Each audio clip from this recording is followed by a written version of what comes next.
நமஸ்தே, நான் உங்க friend Jaya Srinivasan. Welcome to veggies recipe.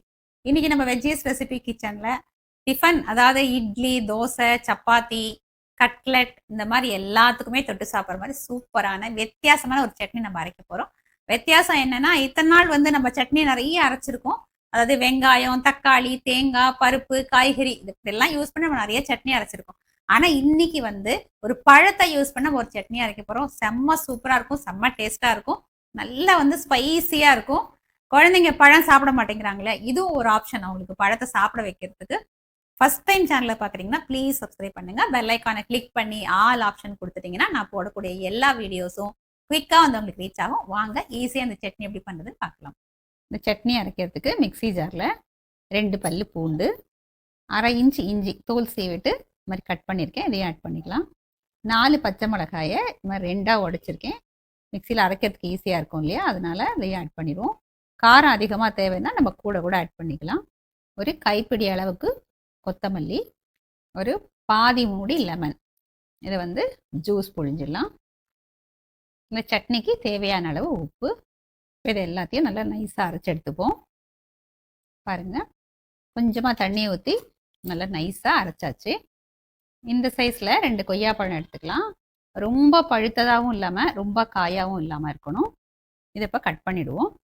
இந்த 2 சைடும் வந்து இந்த எண்டும் கட் பண்ணிக்கணும்.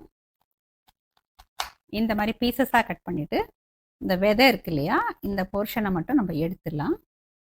பாருங்கள், இந்த மாதிரி எடுத்துடணும். ஃபுல்லாகவே இந்த மாதிரி கட் பண்ணி விதையெல்லாம் எடுத்துட்டு அப்புறம் உங்களுக்கு காமிக்கிறேன். பழத்துலேயும் விதையெல்லாம் நீட்டாக எடுத்தாச்சு. இப்போ இதை பொடியாக கட் பண்ணிக்கலாம். மிக்சியில் அரைக்கணும் இல்லையா, ரொம்ப பெரிய பீசஸாக இருந்தால் அரைக்கிறது கஷ்டமாக இருக்கும். இந்த மாதிரி எல்லா பீசஸும் கட் பண்ணிக்கணும். இந்த சைஸ் கட் பண்ணால் கரெக்டாக இருக்கும். சின்ன பீஸாக கட் பண்ணியாச்சு. இப்போ இது எல்லாத்தையும் நம்ம கொத்தமல்லியெல்லாம் அரைச்சி வச்சுருக்கோம் இல்லையா, அந்த மிக்ஸி ஜாரில் ஆட் பண்ணிவிட்டு கொஞ்சம் கோர்ஸாக அரைச்சி எடுத்துக்கணும். தேவைப்பட்டால் நம்ம தண்ணி கூட ஆட் பண்ணிக்கலாம். சட்னி அரைச்சாச்சு, சர்விங் பவுலுக்கு மாற்றிக்கலாம். எவ்வளோ ஒரு ஹெல்தியான சட்னியை எவ்வளோ குவிக்காக ரெடி பண்ணிட்டோம் பார்த்தீங்களா. இப்போ நான் வந்து இன்னைக்கு கொய்யா பழத்தில் பண்ணி காமிச்சேன் இல்லையா, இதே மாதிரி ஆப்பிள், அதாவது கொஞ்சம் சில சமயம் நம்ம வாங்கும்போது கொஞ்சம் நல்லா புளிப்பாக இருக்கும், கொஞ்சம் காய் மாதிரி இருக்கும் பாருங்கள். அந்த மாதிரி ஆப்பிளில் கூட இந்த சட்னி பண்ணலாம். தோல் சீவிட்டு நம்ம பண்ணணும்.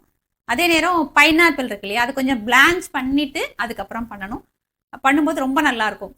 இந்த மாதிரி பழங்கள் நம்ம மாற்றி யூஸ் பண்ணும்போது அந்த ஸ்பைஸ் லெவல்ஸை மட்டும் கொஞ்சம் பார்த்து நம்ம போட்டுக்கணும். சிலதுக்கு காரம் கூட தேவைப்படும், சிலதுக்கு புளிப்பு தேவையே படாது. அது கொஞ்சம் நம்ம பார்த்து அட்ஜஸ்ட் பண்ணி போட்டோம்னா பழங்களையும் சட்னி அரைச்சி நம்ம டிஃபனுக்கு தொட்டு சாப்பிட்லாம்.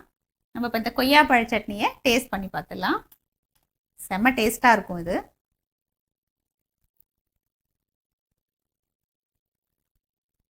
ரொம்ப அருமையாக இருக்குங்க, இவ்வளோ டேஸ்ட்டாக இருக்குது.